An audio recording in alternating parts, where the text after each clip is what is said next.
If you're trying to figure out how to use reports to set smart revenue goals, this quick tutorial will show you exactly how to do it without wasting your time. I've tested the most popular tools for this, and in just a minute, I'll walk you through the easiest way to set clear, achievable goals based on real data, not guesses. Plus, if you want to follow along using the exact software I'll be showing, there's a free trial exclusive to viewers of my channel linked in the description. Let's get straight into it. First, open the software and head to your dashboard. Look for the Reports section, usually under Analytics or Insights. You'll want to start by pulling a revenue report for the last 3, 6, or 12 months. This gives you a baseline and helps you identify trends.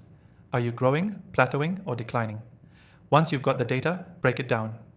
Look at revenue by product or service, by channel, and even by customer segment if available.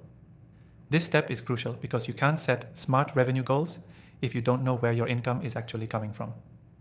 Next, identify your top performing areas. These are your leverage points. If a particular product or service is generating 40% of your revenue, focus your goals around boosting that area. Maybe by increasing pricing, improving conversion, or running targeted promotions. Now here's where most people mess up.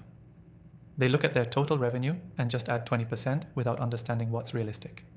A better approach is to base your goal on a weighted forecast. So if product A typically brings in 10K a month, and you know a new campaign might increase that by 15%, update your projections accordingly. Do this for each major revenue stream. Use the report's month-over-month or quarter-over-quarter comparisons to spot growth patterns. If you see consistent growth of 10% every quarter, that tells you can likely aim for something like 12% growth next quarter with some minor strategy tweaks. That's how you set a smart revenue goal. That's aggressive but achievable. You can also compare seasonal trends. Look back at the same time last year. Did revenue spike during Q4 or drop in summer? Use that insight to avoid overestimating during low months or underestimating during peak periods. Then create a revenue goal that's tied to specific actions, not just outcomes. For example, grow revenue by $8,000 this quarter by upselling 15% of existing customers and launching a mid-tier offer. This ties your goal to clear activities. Before we wrap up, don't forget to document your assumptions. Note what you're basing your growth targets on: campaigns, seasonal demand, or changes in strategy, so you can later evaluate whether you hit the goal because of smart planning or just luck. Here's the key takeaway. Smart revenue goals come from actual data, not wishful thinking. Use reports to understand what's already working, forecast realistically, and tie each goal to specific measurable actions. Quick recap. 1. Pull revenue reports for the past few months. 2. Break revenue down by product, channel, and customer type.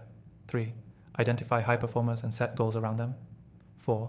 Forecast based on data, not random percentages. 5. Consider seasonal trends. 6. Set goals tied to real actions. 7. Track and adjust based on what the numbers tell you. And that's it. If you want to try the software I used in this video, there's an exclusive free trial just for viewers of my channel. Links in the description. It's honestly the easiest way to get all your reports in one place and start setting smarter, data-backed revenue goals today. Thanks for watching, and I'll catch you in the next one.